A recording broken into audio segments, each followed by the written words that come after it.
kamunya palung set kacan ai gian mang be in hung long di o se lung ha ka ban na de na ko ma thim tulal kanomin kan the zi in lal ngam zi lo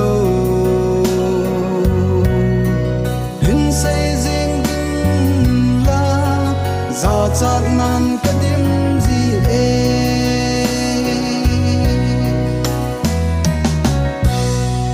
gan the in ka hin ngai na asangi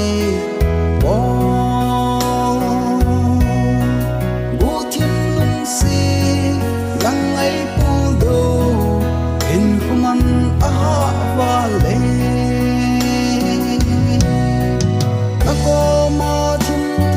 kanomin kan the zi in lal ngam zi lo hin say jing din la za chat nan ka dim zi e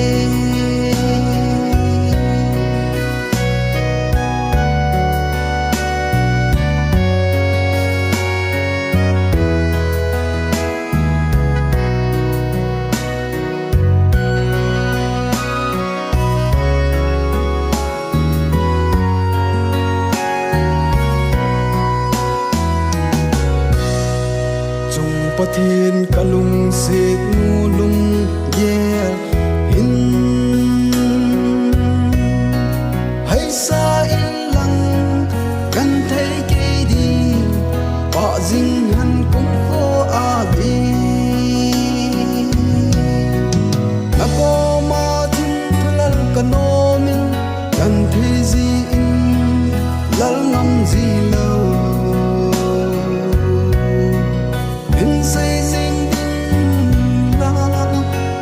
chát nam ka dim zi e na ko ma thim thulal kanomin kan the zi in